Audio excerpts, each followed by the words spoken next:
இப்ப யாரோ கொண்டு வந்த திட்டத்துக்கு நீங்க பண்ண மாதிரி அப்பட்டமா போய் பேசுறீங்க. அது இல்லாம என் தந்தை தான் ராசிபுரம் நகராட்சிக்கு பாதாள சாக்கடை திட்டம் கொண்டு வந்தார். ஏராளமான ரேஷன் கடைகளை திறந்து வைத்தார். ஏராளமான சாலை வசதிகளை கொண்டு வந்தார். கான்கிரீட் சாலைகளை கொண்டு வந்தார். ராசிபுரம் பைபாஸ் யாரு கொண்டு வந்தது? எங்க தந்தை தான். இதையெல்லாம் நான் சொல்லி வாக்கு கேட்கணும் சத்தியமா நினைக்கவே இல்லை. இப்ப அவரு தான் என்னை பேச வைக்கிறார். ஆகவே திரு அமைச்சர் மதிவதன் அவர்களுக்கு நான் சொல்லிக் கொள்கிறேன், you are touching the wrong nerve. என் தந்தையை பற்றி பேசுவதற்கு உங்களுக்கு எந்த அறிகுறியும் கிடையாது. ஏனென்றால் அவர் சாதித்து விட்டு தான் இன்று இருக்கிறார். நீங்கள் இன்னும் ஒரு 5 வருஷம் நீங்க எம்எல்ஏவா இருந்துட்டு நீங்க அவரை பத்தி எல்லாம் பேசக்கூடாது. ஆகவே இந்த பேச்சை நிப்பாட்டிக் கொள்ள வேண்டும் என்று அவரை தாழ்மையுடன் கேட்டுக்கொள்கிறேன். அதே போல நமக்கு இந்த தொகுதிக்கு இன்னொரு வேட்பாளர் இன்னொரு கூட்டணியில இருந்து ஒருத்தவங்க வராங்க. அவங்களை பத்தி எல்லாம் பேசணுமா? பேச வேணாம்னு நினைக்கிறேன். ஏன்னா அவங்க நமக்கு போட்டியே கிடையாது. அண்ணா அவர்களே சொல்லிட்டாரு, யார் யாருக்கும் போட்டியே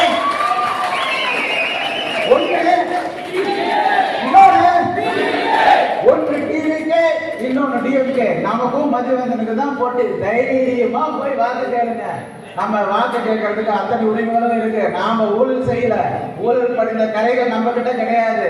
என்ன நீங்க போய் தைரியமா வாக்கு கேளுங்க.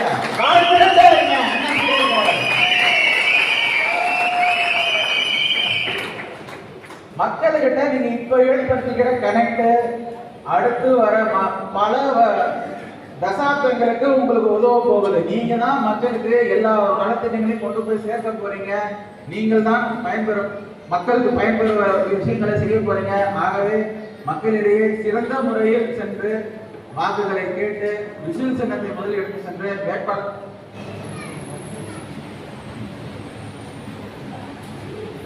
மக்களை எடுத்து சென்று வேட்பாளர் என்னை தயவு செய்து அறிமுகப்படுத்துங்கள். அமைச்சர் மதிவதன் எங்க அப்பாவை பேசினது இன்னொரு பாயிண்ட் நான் சொல்லிக்கிறேன். ஆக்சுவலா அவங்க சிஎம் எங்க அப்பா பாராட்டி பேசியிருக்கிறார்.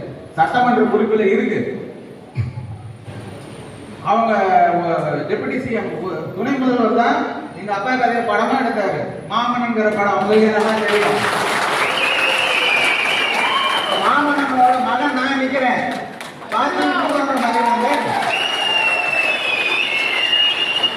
துணை முதல்வர் நடித்த கேரக்டர் தான் நானு. தெரிஞ்சுக்கோங்க, ஜாக்கிரதையா இருங்க. கொஞ்சம் பார்த்து பேசுங்க இதெல்லாம்.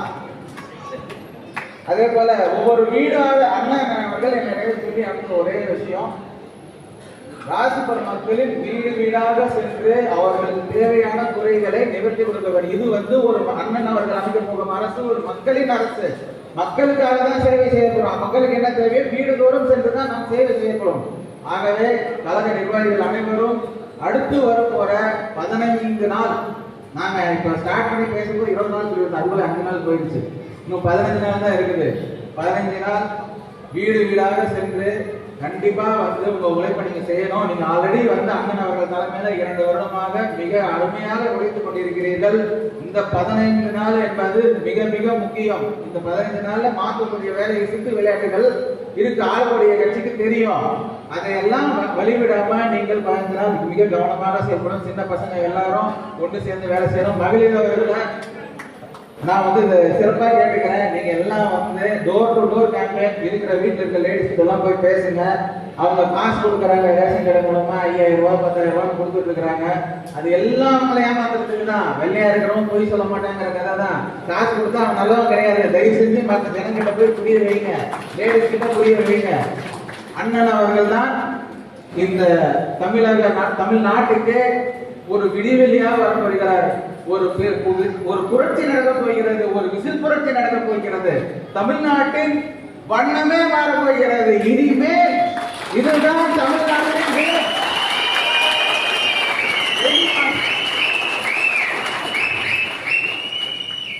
ஆகவே இதையெல்லாம் மனசுல வைத்துக் கொண்டு வரப்போற 15 நாட்களில் நீங்கள் சிறப்பாக பணி செய்து ராசிபுரம் தொகுதியை மிகப்பெரிய வாக்கு வித்தியாசத்தில் வென்று கொடுக்குமாறு உங்கள் அனைவரையும்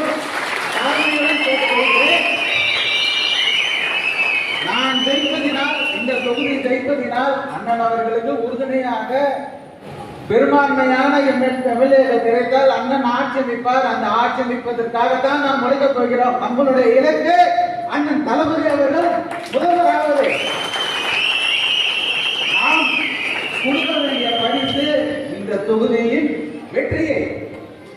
ராசிபுரம் தொகுதி எப்பொழுதுமே ஒரு ராசியான தொகுதியை பேர் எடுத்த தொகுதி.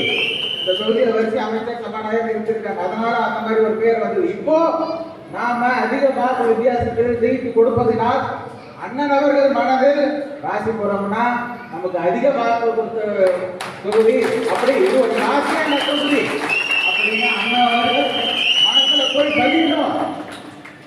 அப்படி பதிச்சுட்டா நம்ம போய் ராசிபுரத்துக்கு என்ன கேட்டாலும் அண்ணன் கொடுப்பாருல்ல, என்ன வேணாலும் கொடுப்பாரு. நீங்க கேட்கறது அத்தனையும் கிடைக்கும். மக்களுக்கு எந்த ஒரு இன்னமும் இல்லாம ஏற்கனவே மக்கள் வந்து ஏகப்பட்ட இன்னல்கள் பட்டுப்பட்டிருக்காங்க. ராசிபுரம் நகர வணிகர்கள் இந்த புது பஸ் ஸ்டாண்ட் பிரச்சனையால் பாதிக்கப்பட்டிருக்கிறார்கள். நெசவாளர்கள் பாதிக்கப்பட்டிருக்கிறார்கள். இரண்டு அரசினாலையும், தமிழக அரசினாலையும் மத்திய அரசினாலையும் பாதிக்கப்பட்டிருக்காங்க. ஜிஎஸ்டி வரி விதிப்பால் மத்திய அரசு போட்டு நெசவாளர்கள் அத்தனை பேரையும் பாதிக்கப்பட்டிருக்கு. சிறு குறு தொழில் செய்யறவங்க எத்தனை பேர் பாதிக்கப்பட்டிருக்காங்க. இவர்களுக்கு எல்லாம் ஒரு விடிவு வர வேண்டும் என்றால் அண்ணன் தளபதி அவர்கள் ஆட்சி அமைக்க வேண்டும். ஆகவே மீண்டும் ஒரு முறை உங்களை எல்லாம் வேண்டி வேண்டி கேட்டுக்கொள்கிறேன். உங்கள் ஆதரவோடு நீங்கள் அனைவரும் சேர்ந்து ராசிபுரம் தொகுதியை வெற்றி பெற செய்ய வேண்டும் என்று மீண்டும் ஒரு முறை கேட்டுக்கொள்கிறேன். நான் ஜெயிக்கவில்லை, நீங்கள் தான் ஜெயிக்கிறீர்கள். உங்களை கொண்டு நன்றி கூறி இருக்கிறேன். கண்டிப்பாக ஜெயித்து வைக்கிறீர்கள். நம்பிக்கை இருக்கிறது.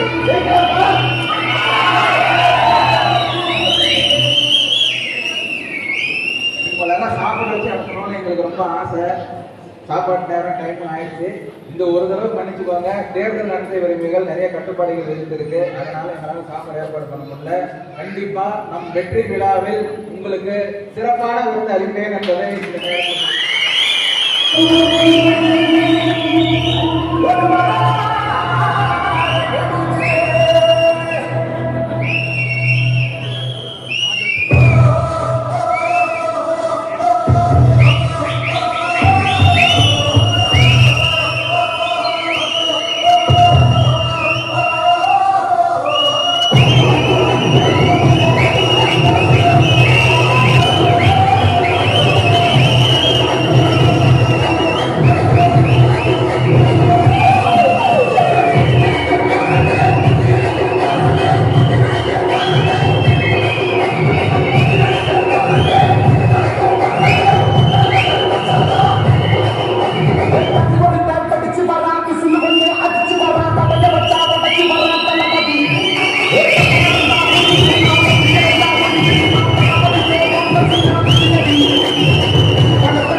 என்னைக்கு நம்ம வெற்றி விழா கொண்டாடுங்க, நம்ம எல்லாத்தையும் சொல்லி அனுப்பிவிட்டாங்க.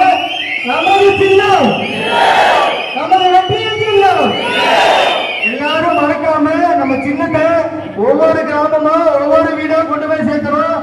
ஏன் நம்ம சொல்றோம் அப்படின்னா, இதை நம்ம மீண்டும் மீண்டும் எல்லாமே சொல்றதுல நம்ம இந்த விஷயத்துல கவனமா இருக்கணும். ஏன்னா வயசானவங்க எல்லாருமே சின்னம் தெரியாம நிறைய பேர் இருப்பாங்க. நம்ம மக்கள் கிட்ட கரெக்டான சின்னத்துக்கு போய் வாக்களிக்கணும்னு சொல்லி ஒவ்வொரு நிர்வாகிகளும் நம்ம வீட்டுல இருக்கவங்க பக்கத்து வீட்டுல இருக்கவங்க எல்லாத்தையும் சொல்லணுன்றத மீண்டும் சொல்லுங்க. கடைசியா வரப்பட நமது சின்னம், வெற்றியின் சின்னம், தளபதியின் சின்னம், திமுக வீட்டுக்கு அனுப்பும் சின்னம், ராசிபுரம் வெற்றியின் சின்னம். நன்றி நன்றி நன்றி. அடுத்தபடியாக நன்றி உரையாற்ற நகர இளைஞரணி கோபாலன் அவர்களை அழைக்கின்றேன். அனைவருக்கும் வணக்கம். ராசிபுரம் சட்டமன்ற தொகுதி வெற்றி வேட்பாளர் அறிமுகப்படுத்தி வருகை தந்திருக்கிறோம். நமது பாசத்திற்குரிய அண்ணன் மாவட்ட செயலாளர் செந்திலாளன் அவர்களையும், நமது வெற்றி வேட்பாளர் லோகேஷ் தமிழ்ச்செல்வன் அவர்களையும், மாவட்டம், நகரம், கிளை, ஒன்றியம் மற்றும் நமது ஊடக நண்பர்கள் அனைவருக்கும் ராசிபுரம் நகரத்தவரை சார்பாக நன்றியை தெரிவித்துக் கொள்கிறேன். நன்றி, வணக்கம்.